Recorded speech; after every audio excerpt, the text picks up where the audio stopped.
Greetings and salutations. I would like to welcome everybody back and some of you for the first time to the Full Sport Press Podcast, the premier sports podcast for the consummate sports fan. And this is your one-stop shop for all sports-related news and topics. I am J-Ho. It's your boy, Big Jeff. Weezy is out on assignment. Coach Live, back in the building. Say what's up, Cam? What's happening? Glad to be back again. Everybody all right? Good, man. Shout out to the cameraman. Yes, sir. Yes, sir, for sure. We here, man.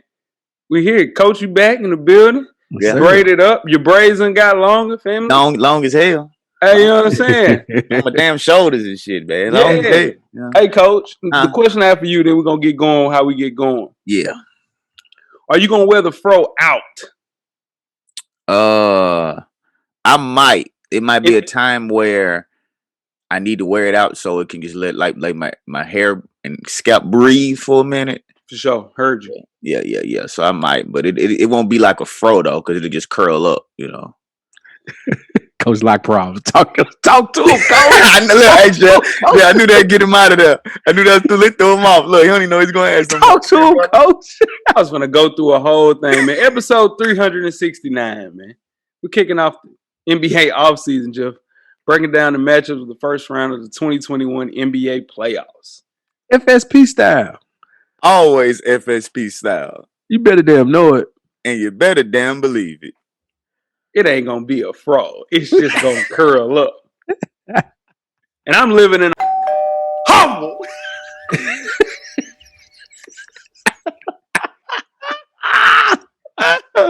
Oh, man, that's funny, man. Woo! Best of the week, Jeff. What you got, buddy?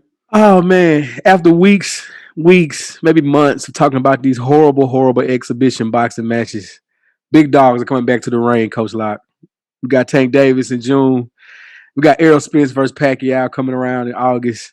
And we're going to talk about another big fight, a heavyweight fight later on in the show. So I'm a happy man right now. No more Lamar Odom versus Aaron Carter's.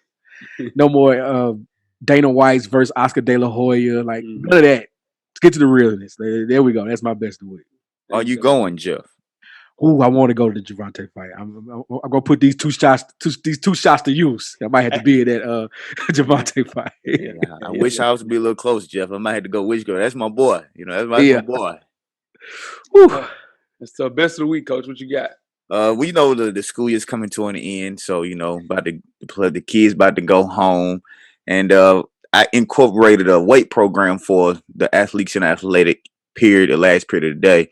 So to see their excitement, to see how their bench increased from when we started in March, late half March to now, the guys are so excited, man. Everybody's bench max one rep increased by at least 25 pounds. So they were so excited and hyped. Just kind of good to see that from them, man, because they had never done it. So that was good to see from them. Yeah, man. Hey, Coach. That's what you there for, brother. Yeah, man. Yeah. Now we just got to increase Weezy's bench max. Yeah, we do. He gonna be hot at you about that too. I know he won't see it. He won't see it anyway. My best of the week, man. EA is bringing back Fight Night, Jeff. It's coming back for the next gen consoles, man. This game will bolster rosters of boxers in a game to date with over 40 boxers, dude. The most ever, man. The release date is currently unknown as they get the licensing together. But this is a big deal, man, for my Fight Night people for sure. Can you imagine let's get a next gen system? Go ahead. Can you imagine the graphics for this game? Because we thought it was look great back then. Yeah. So now the graphics for this is gonna be nuts. That's the thing, though, Coach. We just got to be able to get a next gen system, though. Like that's the hard. It's May. You know, still can't get a next gen system in May. It's nuts. I strike it out every other day at this point. This is ridiculous. Make a great point, man. We're gonna get you there, Jeff. We're gonna get you there, bro. You know what, Jeff? I'm gonna start sending you links too. I didn't know, Jeff. I'm gonna start sending them too. I forgot. Strike out every other day, dog. You use PS5 too, right, Jeff? Yeah. Okay. Digital, or you want the at this point? A console. Say less. We're gonna get you one, Jeff. A retail price console at this point. It don't really matter. We're gonna get you there. Yeah. What you got? Worst of the week, Jeff? My worst of the week, man, on the wrestling tip, RIP to New Jack. If you were an ECW fan growing up, or even just a underground wrestling fan, you know the allure of New Jack and the history and the legend that is New Jack. If not, just YouTube it. You will find some of the most horrific matches you ever seen in your life. But RIP to him, man. He passed away of a apparent heart attack this past week. So RIP to New Jack. Yeah, So condolences to his family for sure. New Jack, man. I didn't know anything about New Jack. Okay. And watched his documentary that you sent me, Jeff, that came on Dark Side of the Ring. Yeah. Mm-hmm. Yeah. It's a different dude, that damn New Jack. Sure. They hit the nail on the head with that title, boy, because it was dark. It was dog. All right, Jeff, listen. You didn't tell me it was gonna get that dog, but it's dog. It's dog. It's dog now. Yeah. He's a rough dude, man. There's a lot going on with New Jack. Yeah, facts. What you got, Coach? Worst of the week. Worst of the week, man, on sneakers for me. I don't know if you guys saw maybe a month or so ago, you had a chance to customize your own dunk lows, and I missed that. Well, they gave you another chance again a couple days ago, and I missed it again. Damn it. Had some new shoes I was ready to get. I had kept the design from when I missed the first one, and damn it, I missed it again. Hot about it. Welcome to the club, brother. You know what I'm saying? Yeah. I don't even get the attempt. You know what I'm saying? Yeah, well, it's all good. That's true. It's all good. It's all good. You had a run, Jay. You had a hell of a run. Hey, now for real, I had a run, but this is the thing. I still got it's just older. You know what I'm saying? So now it's vintage. I got the vintage. Bro, I can't get nothing new. And I refuse to pay like crazy above retail price. It ain't worth it. No. I'll retire. I'm telling you, Jeff. I'm knocking on the door of retirement, dog. You just gotta... Hey. My worst of the week is Scoot Henderson, man. 17-year-old Scoot Henderson is foregoing his junior year and joining the G League Ignite team for $1 million. Fathers, let your kids be kids, man. These kids ain't even going to prom. Let these kids go to prom. Let them, hang out and do stuff with their friends. They're becoming, and I get it, they were doing this in the European world, overseas and stuff. Your kids were pros at 16, 17, but man, you don't know what you're missing out on prom, man, and going to college, man. So enjoy it, man. Don't rush it. It's the only drawback to what, of course we want the athletes to get paid in college, but this is the extreme of the other side of that. Like when he reclassified, I said, dang. And then he's going to be actually the youngest professional player that ever. Yeah. Good luck. That's nuts. He's going to look back on that and be like, man, I should have went to prom. Man, I should have done this. And that's what you never want that. Never want to look back on that. Sure. And make sure you check us out on iTunes, Facebook, IG, Google Play, Stitcher, Spotify, Beyond Pod, YouTube, and of course, the SoundCloud page to catch up on the full archive of past episodes of FSP. How do you do that? Just search Full Sport Press Podcast to check us on all those past episodes. Sure. And don't forget to support the Rearview Family Patreon page. It features Full Sport Press, On Deck TV, fresher than your average, and much, much more. Be on the lookout to join that family Patreon page. It is in our link tree right now. Episodes are up. Support the team. Support the real. Jeff. Yes, sir. You have 10 good wrestling seconds. I sure do. Let's start the clock. All right. So last week was WrestleMania Backlash. So we're going to have the Who Gets the W results. First match was Bianca Belair versus Bayley. Weezy had Sasha Banks. Sasha Banks wasn't even in the match. Can I give a pick before you get the results? Oh, okay. Who's your pick, Coach? Look, he don't want me to win. He don't want me to win, Jeff. He don't want me to win. He don't want me to take his W. It was Sasha Banks. Who else? No, it was not Sasha Banks. It was Bayley. Nah, man. Because after you can see that. It's been online. Man, hell nah. Hell nah. Keep going, Jeff. All right, so Bianca Belair won. All right, so Jay gets the point for that. The next match was I mistakenly didn't give the champion of the match, so we threw out the second round. Third round was Roman Reigns versus Cesaro. You both had Roman Reigns, and Roman Reigns won that. So it's 2-1. It's 2-1, Jay. And lastly was Bobby Lashley versus Braun Strowman versus Drew McIntyre. Jay Strowman, Weezy had Bobby Lashley, and it's a tie because Bobby Lashley won. So it was a tie this week. Who gets a W? So it was good matchups though. And make sure you check us out 808s and Chest Shots each and every Thursday. Shout out to Neek, man. Remember, you might not like it, but your auntie love wrestling, man. Jeff, I can't believe he takes me for a guy that would cheat You a guy that was It ain't about that. I just got to get used to this mute zone we doing again. My bad. Got to get back into the swing of things. Tweet us with questions throughout the week of Full Sport Press, man. Don't forget to comment and give us a thumbs up or a thumbs down on the YouTube page, on the iTunes page. Please rate and subscribe. But more importantly, don't forget to tell a friend. To tell a friend. To tell a friend. That the revolution will be podcast. Before we get started, the first half, Jeff, you have a yellow box of Cheerios award recipient for the listeners. I sure do. It is The Game. Rapper The Game. Rapper The Game, man. On May 16th, The Game posted a message to Twitter tagging Jake Paul and his brother Logan, challenging them to a street fight in downtown LA. And the tweet stated, "Meet me and my little brother downtown LA in front of Staples Centers, and let's just fight. Head up, straight fades, no gloves, no money needed, just on some me and my brother will F you and your brother up shit." Now, Jake Paul is clearly not want to stay quiet on social media, quickly responded. And he said, I think this is easily the quote of the year so far. Jake Paul said, and I quote, "Hate it or love it, you get knocked the fuck out." End quote. Guys, listen, game, everybody. Anybody is listening to this, hearing this, seeing this, you have not sparred or put in real work, years of it, stop playing with the Paul brothers, man. They put Nate to sleep. Nate, I still messed up, man. I saw Nate 2 days ago, bro, on TV. His eye still ain't right. To this day. It can happen to you.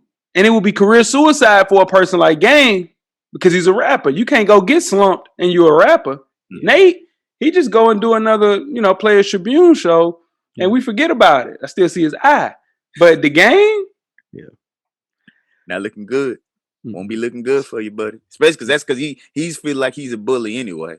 He's talking crazy. Then you out here knocked out, memes everywhere.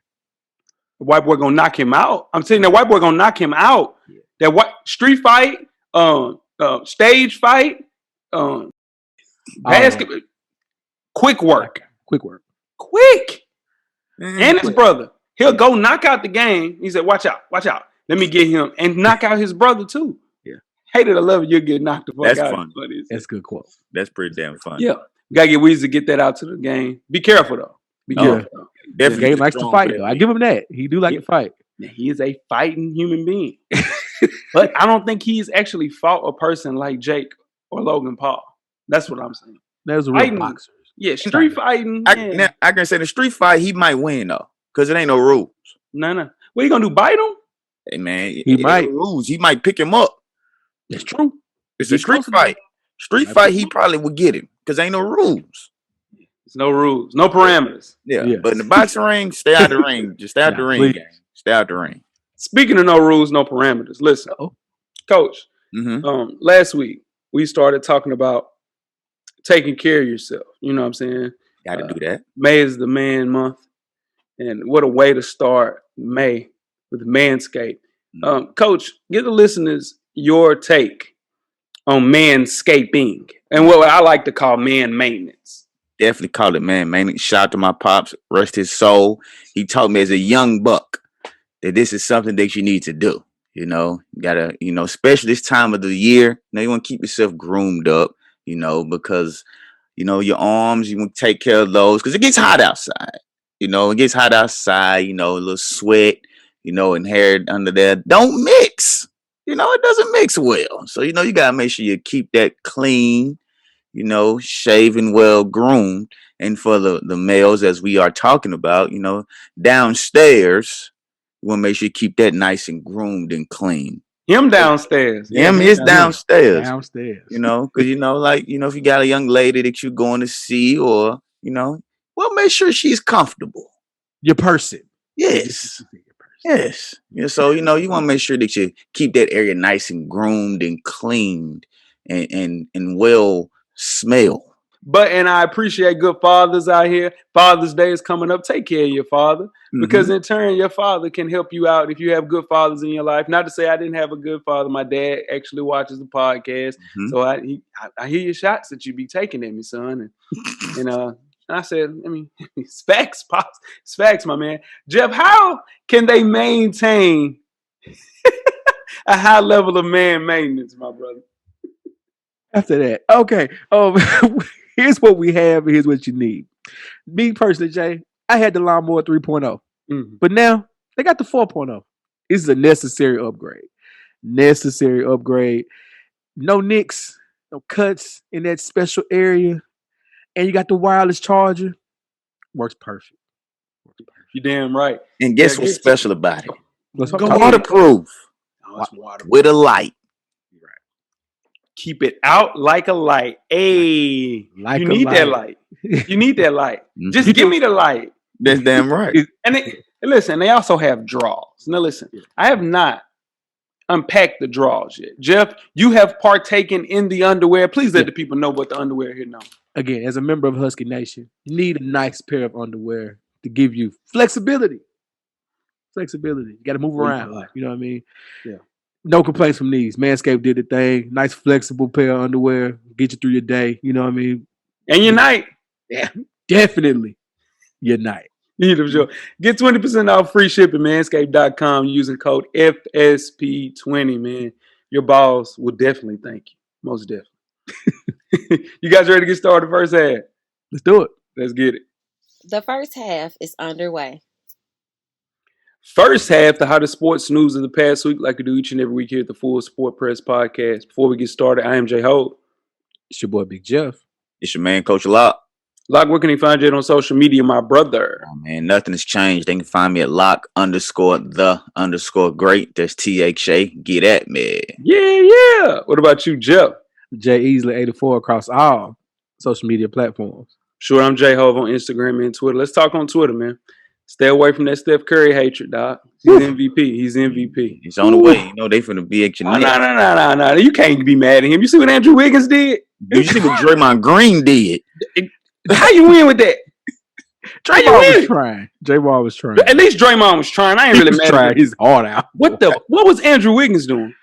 Hey, man, being Andrew Wiggins. Exactly. Let's kick the first half off with some NFL talk, man. The Falcons. Maybe looking to move on from their longtime number one wide receiver, Julio Jones. The 32-year-old is slated to have $23 million cap hit in 2021. However, NFL teams with money to spend will create cap space for a talented player like Julio Jones, especially a Super Bowl contender. The question I have for you guys: will Julio Jones start the 2021 season with the Atlanta Falcons?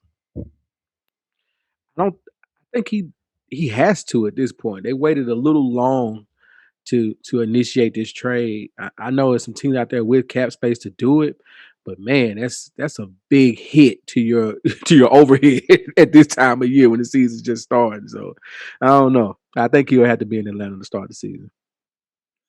My heart is saying that he won't be, because I hope he will make his way out to San Francisco.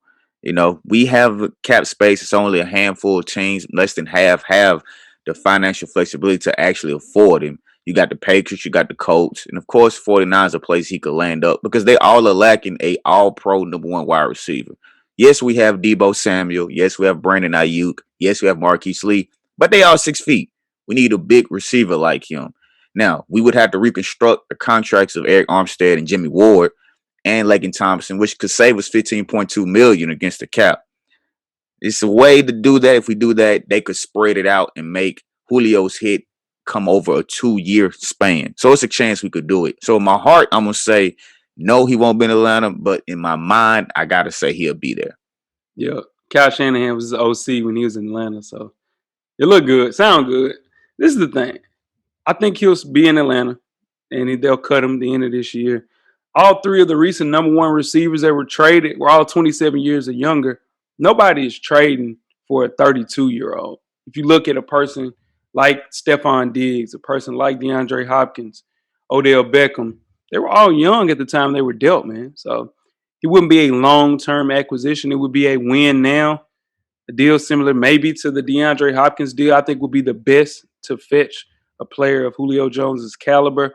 I think the best trade, though, is pairing him with Devontae Adams. Could be a nice olive branch for Aaron Rodgers, especially if Jordan Love is included as a part of that trade package to the Falcons. So I think that's the best case scenario for Julio. Well, if we're doing pitches for our team, I think he deserves a fan base that will do whatever for him. Like the one thing about the Bills Mafia, Julio, we take care of our players. So coming play in Buffalo, playing alongside of Stephon Diggs, I can see it working. Atlanta won't have to play you at all. They won't have to worry about you in their division.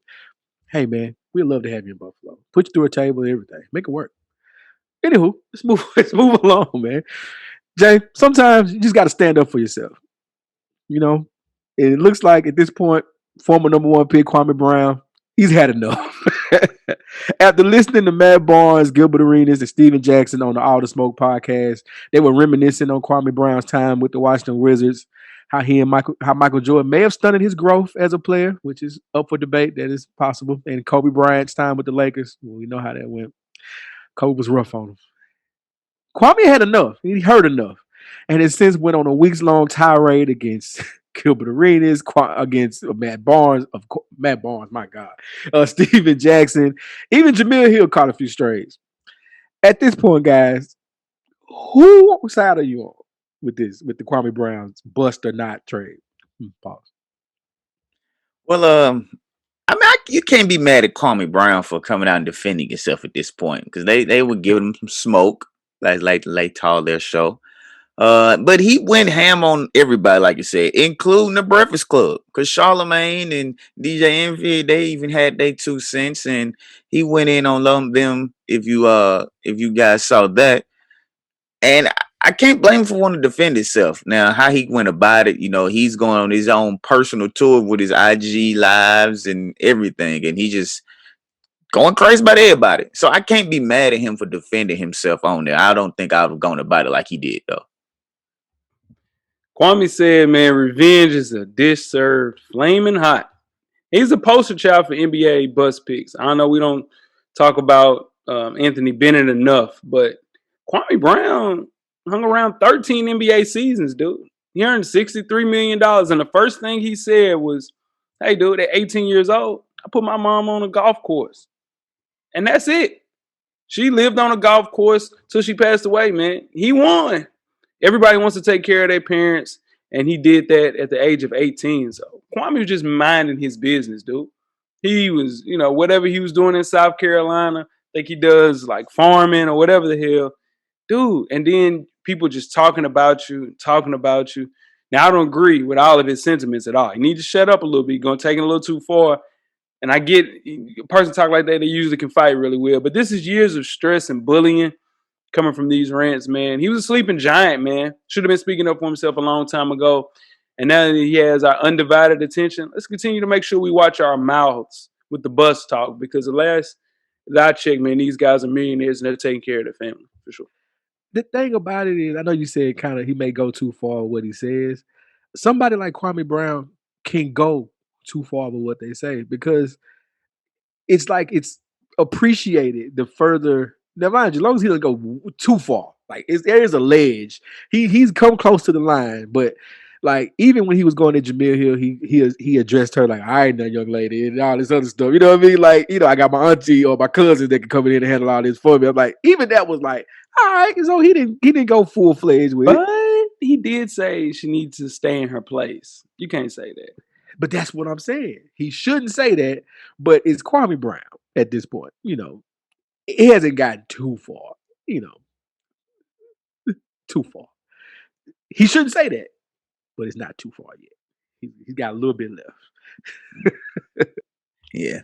All right, let's go to Jeff's favorite sport. He's the boxing connoisseur of the podcast, and the heavyweight division of boxing is back with another big fight. But it's not who you thought it would be. It's not the Anthony Joshua versus Tyson Fury fight trilogy. We're getting the trilogy between Tyson Fury and Deontay Wilder. Now, Fury and Wilder fought to a draw in their first bout before a 7-round stoppage secured the belt for the Britain rematch. The return clash came with the rematch clause that meant a trilogy fight was likely before the end of 2020 until what happened? COVID. So we didn't get to see that fight. Now it's come out that this fight has been set for July 24th in Las Vegas. So my question for you guys, are you guys looking forward to this fight, or has the excitement for it passed away with time? I can't wait. Wilder gets a chance to right his wrongs and correct all that foolishness he was saying about his suit was weighing him down and this, that, and whatever. Like, and he's had a year. It's not boxing training, I mean, because he hasn't fought since the last fight, but he's had a year to work on his actual techniques and skill set, right? So if he's gonna do it, if he's gonna be a boxer, this is the time to do it because we know now Fury can take his punches. Like, and his Fury has defensively took his right hand away that second fight. You know, now of course Wilder has one punch knockout capabilities at any time. We know that. But at the end of the day, if Fury can dismantle that right hand, does he have another trick up his sleeve? And that's what's gonna show. Because this is one of the biggest fights that can be made. Either, next it's Fury, Joshua, Wilder, Joshua, Ruiz bounced back and is back into the heavyweight picture now. So there's 4 top fighters that are available, and this is one of the fights that we all need to see to kind of push forward. And I can't wait. Now, they said this purse will be split 60-40 in favor of Fury this time. So I just don't think this matchup will be able to generate the level of interest to create enough revenue to their first rematch a couple of months back, man. Wilder can't outbox or outball Fury. Jeff, you mentioned that. I don't think he can figure out how to generate enough offense against him as well. I think Wilder has won maybe just 2 rounds of all 19 that they fought. Max. The good thing, though, is that Wilder, like Jeff mentioned again, is one punch away from knocking somebody the hell out. Anybody in the world. So that's what the people will pay for, but I don't think it's enough for a lot of people to buy in, for sure. Yeah, I think people had already had their mindset on the Fury Joshua fight. They were looking forward to that because it was going to be the time where they unified the 4 belts. Now with this Wilder and Fury happening, that might not happen between Joshua and Fury as far as the 4 belts because now Anthony Joshua is going to fight somebody else. So I think people still tune in because people like to see heavyweights. They're 2 big names and people want to see heavyweights because they think with heavyweights, somebody's going to get knocked out. And America likes to see, the world likes to see people get knocked out. So I still think it's going to bring in some money, especially being in Vegas. Yeah.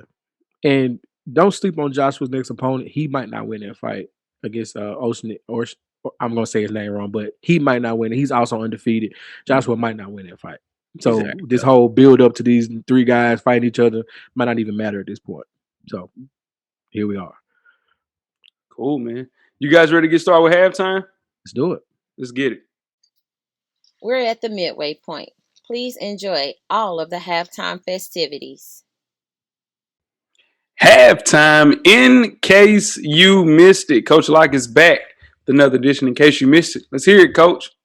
All right, fellas, we're going to talk a little high school basketball this time. Beginning with the 2022-23 season, a 35-second shot clock will be permitted in high school basketball games by the State Association adoption. Now, proposal for a national rule mandating a shot clock was approved. The new shot clock rules discussed by the National Federation of State High School Associations Basketball Rules Committee at its annual meeting in April, and the recommendations were subsequently approved by the NFHS Board of Directors. So what does that rule say? Rule 2-14 states that each state association may adopt a shot clock beginning in the 2022-23 season, according to guidelines outlined in Basketball Rules Book.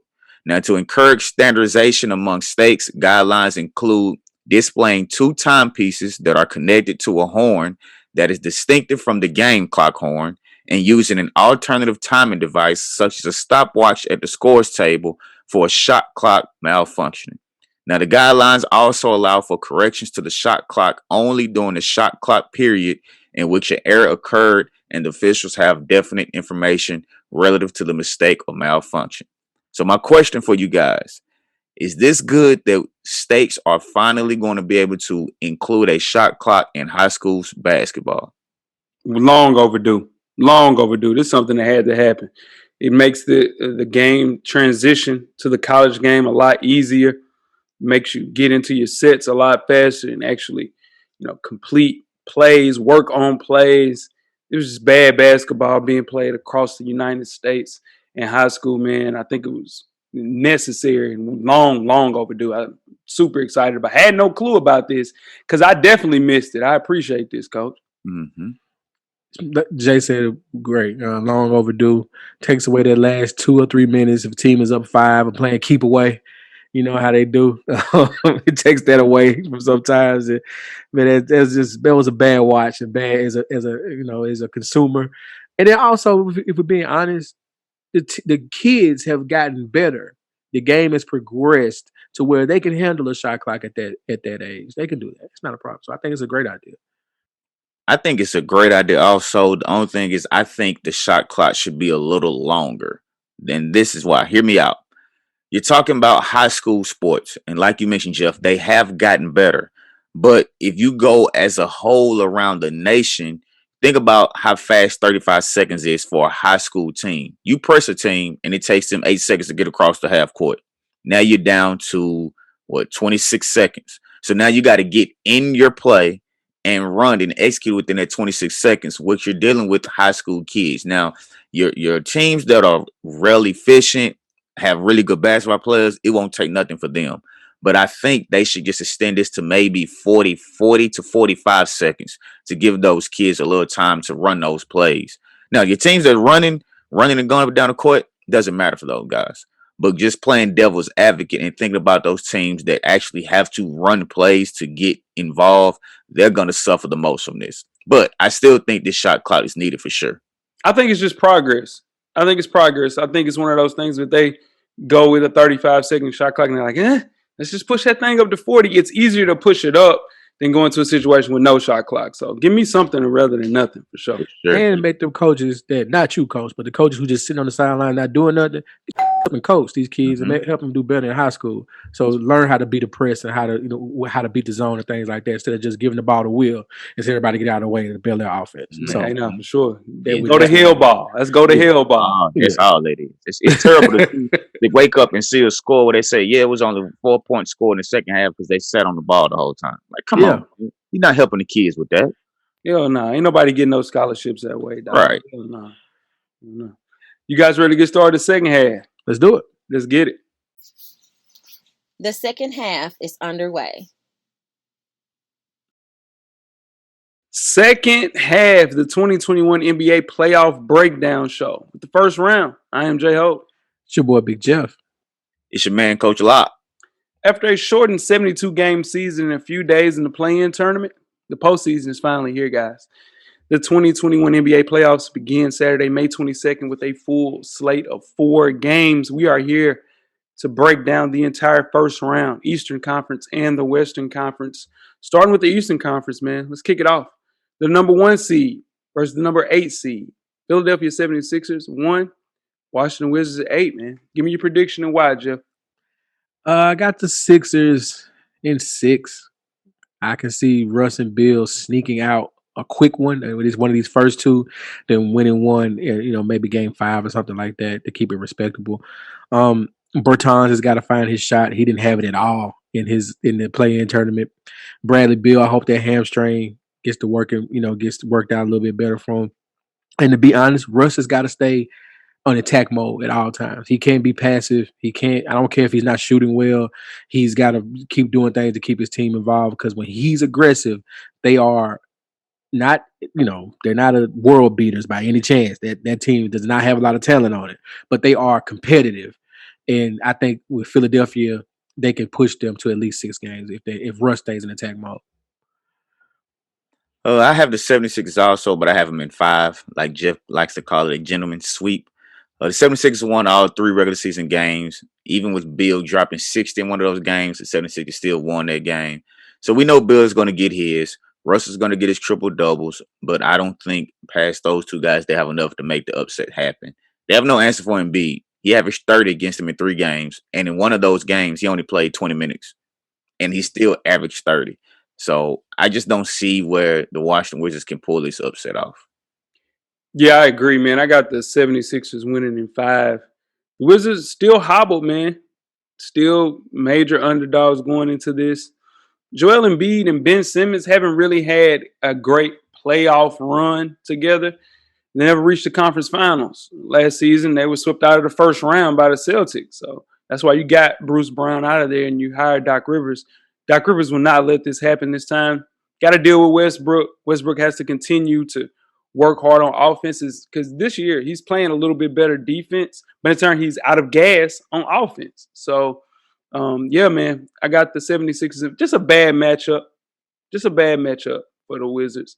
I think if it was a 2-7 matchup, it might be a little different for them, but at 2 seed is scary. Speaking of, go ahead, Jeff. I was saying that. I thought you was going to say something. I thought you, yeah, it was I got nothing. I got nothing. Speaking of that 2-7 matchup, we have the Brooklyn Nets, the 2 seed, versus number 7 seed Boston Celtics. Give me your prediction and why, Jeff. All right, so Brooklyn, talent-wise, most talented team probably in the NBA. But they just, obvious. They haven't played enough games together. I think this series goes longer simply because they're having to gel. And this is going to be 6 games as well. I think Boston, because they played together a long enough time. Brad Stevens, if he's the coach everyone thinks he is, Jay tells me he is all the time, he could push this to 6 games just simply because off of scheming and talent. I mean, God, no, Steve Nash is way above his head at this point. So I got this going 6 games. Brooklyn, though. I have Brooklyn, but I also have this game in 5 also. The injury to Jaylen Brown is just going to be too much for Boston. If Jaylen Brown was in this game, it might be a whole nother series completely. The next one, all 3 of the games they play against Boston, but we know Boston was dismantled early due to COVID. But the last 10 games, the Knicks are 6-4. It's not that great. They average 117 points per game, and their opponents are averaging 113 points per game. So we know the Knicks are not going to play any defense, and we know that's what the Celtics do. Now the Celtics, they're 4-6 in their last 10 games. They average 116 points, and their opponents average 116 points also. So with them not doing too well defensively like we typically see them do, and you're going up against Brooklyn with all that offensive power, I just don't think the Celtics will be able to get out more than one game. Y'all got a gentleman sweep going as well. With the Celtics surviving that Washington scare to finish with the 7th seed, they were rewarded playing the most potent team we've ever seen offensively. And with Marcus Smart and Robert Williams both being injured heading out of that play-in game, it's going to be a tough uphill battle for my guy, Jason Tatum. Now, the good thing, like Coach Like mentioned, these guys haven't played together. They only played in 2 games prior to the playoffs and 8 total. 8 games total, 10 as a complete unit, man. So if there's some chemistry issues, I think Jason Tatum can pull off maybe 1 win. But with Barkley being at 33%, maybe 50% by the end of the series, I got the Nets in 5 for sure. Let's move on to a good matchup, man. Revenge. The number 3 seed, Milwaukee Bucks, versus number 6 seed, Miami Heat, Jeff. Who you got and why? If Miami would have been healthy all year, this is number 1 and number 2 seeds in the East. To me. These are the 2 best teams in the East. Not talent, teams. 1-12. These are the 2 best teams in the East. 1-12. Not talent-wise, not superstar-wise. Because superstars are in Brooklyn and Philadelphia. We know that. We got. You're saying depth. You're saying depth. 1-12 is Milwaukee and Miami. This is going 7. Can't wait to see it. I got Milwaukee winning in 7, but it's going 7. I agree, Jeff. This game is going to go 7, and I think this is going to be one of the closest first-round matchups that we see out of all these first-round matchups. The Bucks won its regular season 2-1 in the series, but Jimmy Butler didn't play in those games, which we know he's the big difference.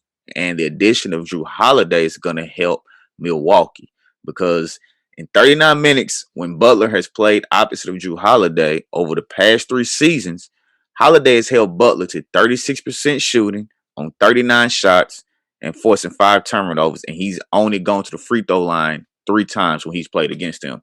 So I think the addition of Holiday to Milwaukee is going to make it easier for the Bucks and allow Giannis, I did a Weezy right there, my bad, Weezy, Giannis to not have to work so hard on defense, and they can let Drew kind of wrap up Jimmy Butler. So I'm going to go Bucks in 7.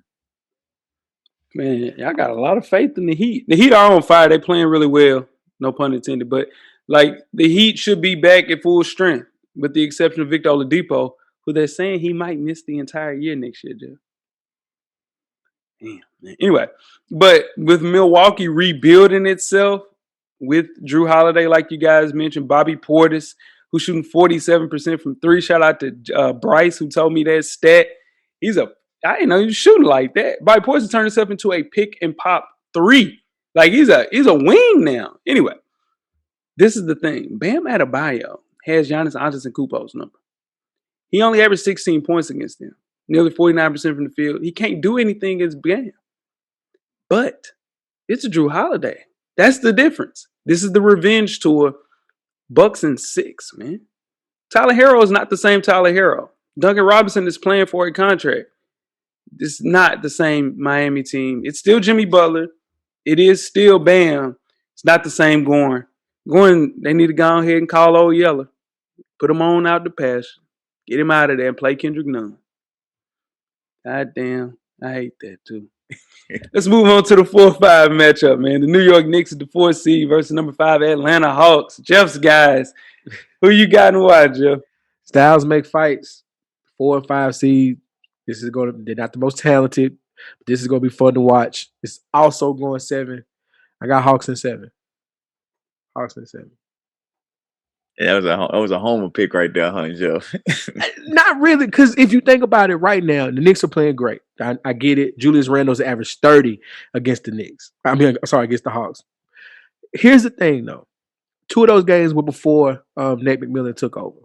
They've been a different team before Nate McMillan, after Nate McMillan. So we got our coach. Trey is passing the ball more. Clint Capella's involved.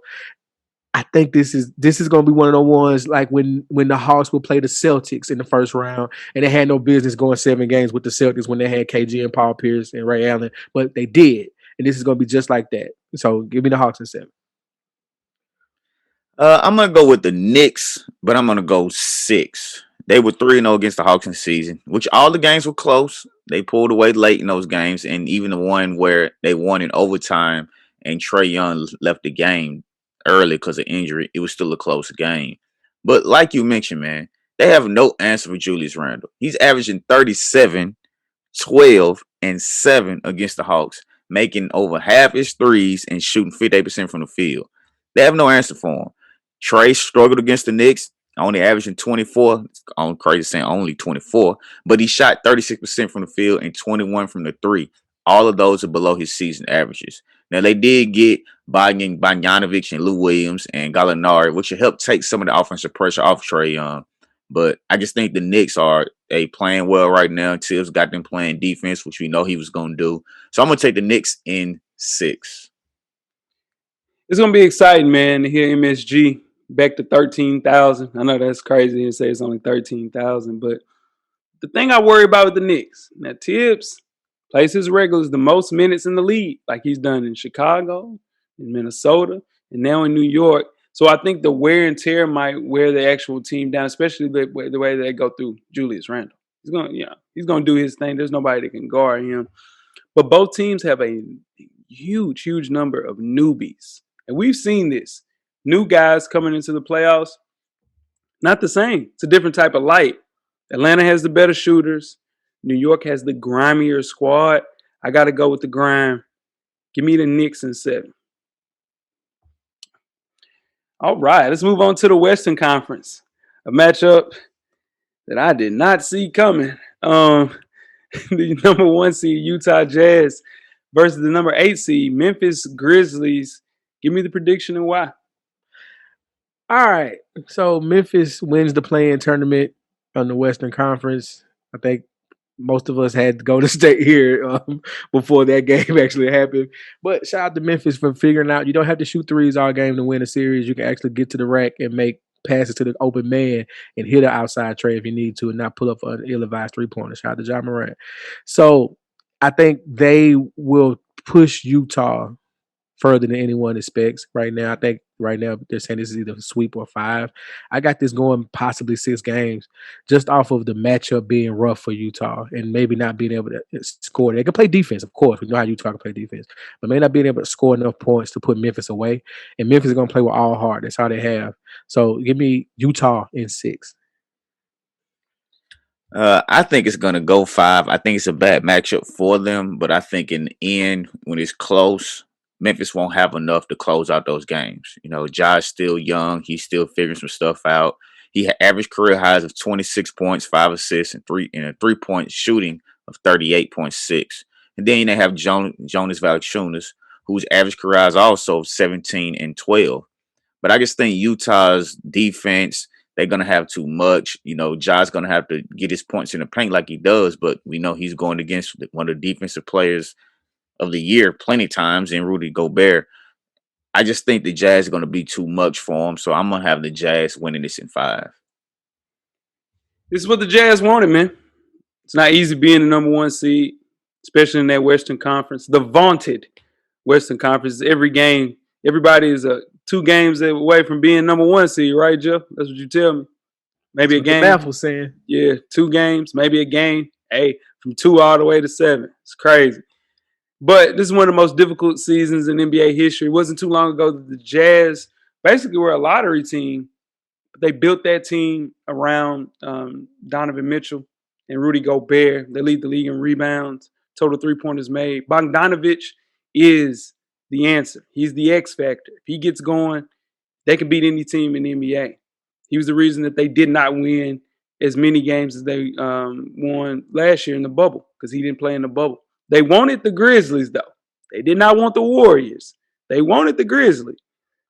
I got the Jazz in 4. But the Warriors would have played this. Ooh, Warriors in 6. But didn't happen. Let's move on to the 2-7 matchup. The number 2 seed Phoenix Suns versus number 7 seed LA Lakers. Give me a prediction of why, Jeff.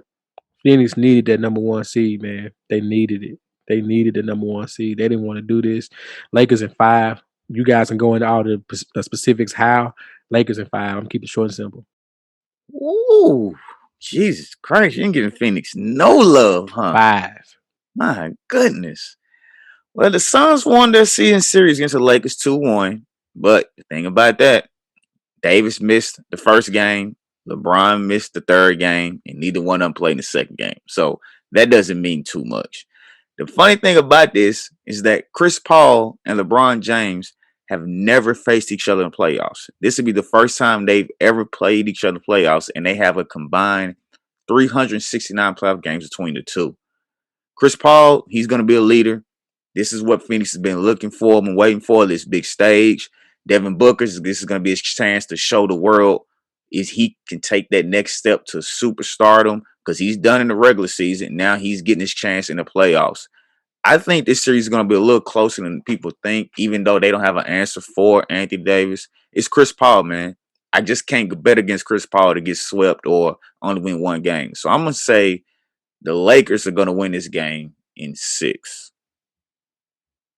Now, most people thought that bringing Chris Paul would only make the Suns a fringe playoff team. He left OKC, they're in the lottery. Left Houston, they weren't the same. Anywhere he goes, he makes the team better. The Suns, one of the most well-rounded teams in the entire NBA. Thanks to Chris Paul, he has this team playing at a high level. People don't talk about the pieces that they did add in Jay Crowder, the emergence of Bridges. Anytime Chris Paul gets his hands on a big man like DeAndre Ayton, he gets better. But this matchup pits strength against strength. The Suns have the highest rated offense in the entire NBA, while the Lakers were the top defensive group for the season. I think the Lakers will give up some games early that will end up hurting them in the end because they got to get back into the swing of things. That playing game wasn't enough. They needed 2 playing games just to kind of get, some dust off of those old bones of LeBron James. I think the Suns will keep up with the Lakers. I got the Suns winning in 6.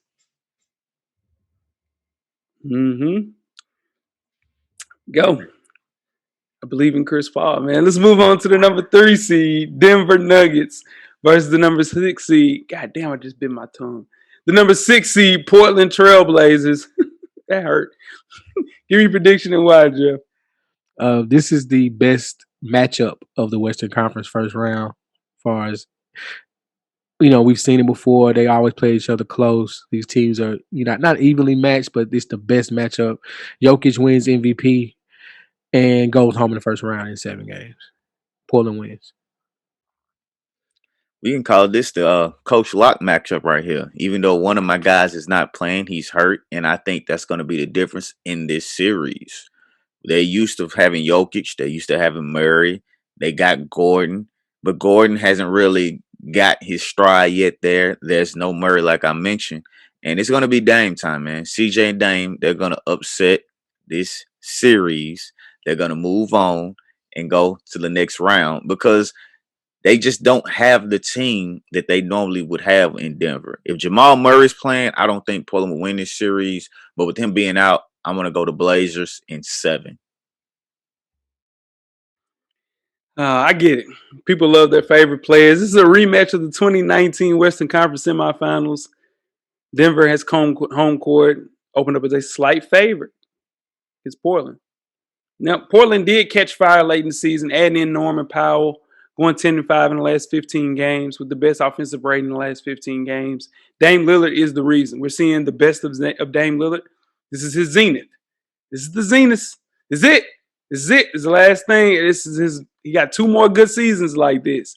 Denver has fared well without Jamal Murray, though, thanks to an MVP candidate and also Michael Porter Jr. They also have a top 10 defensive rating team. You know what? The Trailblazers is the worst defensive team in the NBA. Terrible. Just terrible. Nobody can check Jokic. Michael Porter Jr. is going to be there. Got the Nuggets in 6. Really 5. It might be 5. Quick work, really. But they can't defend. These two teams are just play each other well. That's all. I agree. That's all. They know each other. They've seen each other. And Michael Porter Jr. is different. That's a different wrinkle into the thing. But these two teams play each other well, man. I think it's gonna be a surprise. Y'all can't agree on this is Dame Lillard's zenith. Like Dame Lillard is not playing any better than he's currently playing within the last 18 months, correct? But he's playing great though. So no, what I'm saying is that's what I'm saying. He's at the zenith of his career. You're saying it's never going to get better than this for Dame. Right. That's it. No. I mean, he's 30. Yeah. 29, about to be 30. 32. Yeah. It's about peak time. It's close. Peak time. Yeah. It's not a hot take. It's not a hot take. All right. But I don't think the fall off is steep because he has a jump shot. Yeah, no, and he's unathletic for sure. Dame is 30 years old. He turns 31 in July, right? That's what I thought, yeah. Yeah, he turns 31 in July. This is the thing, though. When I see 31, 32 years old, I'd be like, okay, that shit is going to look like that for a little bit longer. But he doesn't do anything off his athleticism. He better find a way to get off that team, though. Because that shit ain't going to work with CJ. He ain't going nowhere.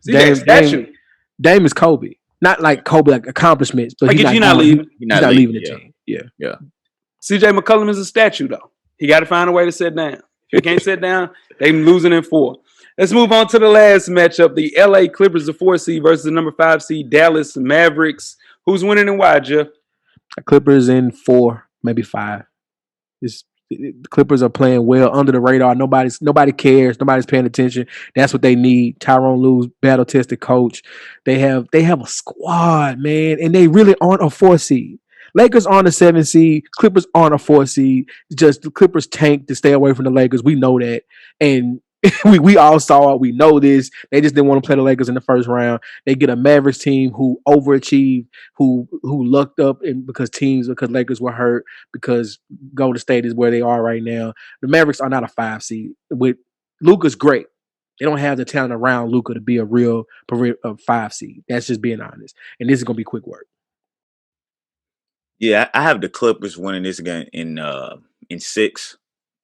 Luka's gonna will some games just as long as he stay healthy. He's gonna have one of those huge games that he does that will get them possibly to 6. But like Jeff mentioned, the Clippers, they just have too much. They won the series 2-1, but it's just going to be Paul George. He's going to come back. And it's never this round where Paul George disappears. He always plays well around this time. He said he's back with his old trainer and all that. So we're going to see what Paul George we get We know what Kawhi Leonard's going to do, and they're going to play defense. And like he mentioned, the Mavs won't have enough. Once they start playing defense, Luka's going to do everything he can do to push them through, but they just won't have enough. So I'm going to go with the Clippers in 6. And this is a playoff bubble rematch. You know, this went 7 games in the bubble. Yep. Okay. The bubble's different. Paul George was. This is when people were looking at Paul George like he didn't want to be there. You said yourself that there's no pressure in the bubble. You got people that make shots in the bubble that would make shots. Paul George was supposed to be like that. He didn't show up though. Hey, if he's anything that you, I think, I think Paul George is a hell of a basketball player. The Clippers as a whole, though, small number of teams ranks top 10 in offensive rating and top 10 in defense. Number 3 in offense, number 8 in defense. So this is a huge advantage to having people like Kawhi Leonard on your team. I think the Clippers are an excellent three-point shooting team. They lead the NBA in percentage from long distance, but they just defend the 3 really well, man. And Luka and Tim Hardaway Jr., Jeff's guy, they close out. You got to close out on Tim Hardaway Jr. and Luka. I got the Clippers winning in 6. I do. Hey, did you know Tim Hardaway Jr. is going to get $20 million a year next year? No. Did you know that? Good. Did you know that? He's going to get 20 a year. I mean, well, shit. Jalen Brunson is going to get $20 million a year. Everybody That's gets what I'm 20 saying. I'm just saying. It's just, you're just saying in fact. Yeah, he is. Yeah, for sure. Wow. Yeah. These playoffs are going to be exciting. I'm ready to watch some games. I do worry, though, about that Lakers matchup, though, because I really do think the Lakers lose that matchup, dude. Are you which upset are you confident about, Jeff? I'm more in the West. I'm very confident in Portland in 7 over Denver in 7 games. Yeah. In the East, I mean, you can say Atlanta over the Knicks is an upset. That's an upset. Well, that's probably what I'm most confident in. Then is the Atlanta over the Knicks. That's the only upset I have because the rest I have that going as it goes. Yeah. What about you, Coach? The upset I have is Portland over Denver. And that's just that's Homer shit. Okay, I got you. No, it's not. I'm telling you, I think Jamal Murray missing is going to be that big of a deal. Campazzo, man. Campazzo there. And they got my boy Marcus Howard to play the Marquette. He been cooking. Okay. Oh, I forgot. Also, I guess the Lakers beating Phoenix would technically be an upset, and I'm very That's not an upset. It's not an upset. Well, I'm just saying by the numbers. 7 seed beating the 2 seed. How many games were they apart, Jeff, from being a 6 seed? The Lakers fell off towards the end. It was about 5. About 5 or 6. Oh, shit. Hey, when did you guys transfer from boxers to boxer briefs? Oh man, I did that transfer a long time ago. Yeah. That's college. Man. Yeah. College. Yeah. I transferred in high school playing basketball. You know, my mom low down. I know she's gonna hear this. She's gonna be upset. You know, she used to get your boy the silk draws. You know what I'm saying? For Christmas. Can't hoop in that. Bro, I was hooping in silk draws. Can't hoop in How, that. Sway? How? Mm-hmm. You remember low down dirty Shame? Shame. Stop taking them a silk draws. Don't love it like you do. Yeah. Manscaped has regular boxer briefs, man. You know, comfort. Jeff spoke on how great they are. I will report back next week as far as this comfort. But this is the thing. You can go through manscaped.com. Get 20% off and free shipping using code FSP20. They have deodorant, moisturizers, and importantly, they got that damn lawnmower. They got that damn lawnmower. For sure. Yeah, right, they do. Gotta cut the grass. Gotta cut the grass. Listen, man, if you don't cut that grass, it can get too high. Hey. And guess what? You don't want it to get too high. Listen, things hide in the high grass. Your whole snake might not be shown in the Hey. I knew you was going there, but I was like, you know what? Let's just move on. Let's actually get the hell out of here, man. Yeah. For sure. Continue some questions throughout the week at Full Sport Press. Don't forget to comment and give us a thumbs up or a thumbs down on the YouTube page, on the iTunes page. Please rate and subscribe, and more importantly, don't forget to tell a friend. To tell a friend. To tell the Manscaped friends. Sure. Coach Locke. Get a drummer song. Jeff. Camera's always on, brother. Damn right, man. The revolution will be podcasted. Cameraman, we are out. Thank you for listening to the Full Sport Press podcast. To catch up on previous episodes, please check out the YouTube page and wherever you find your favorite podcast. Don't forget, tell a friend to tell a friend.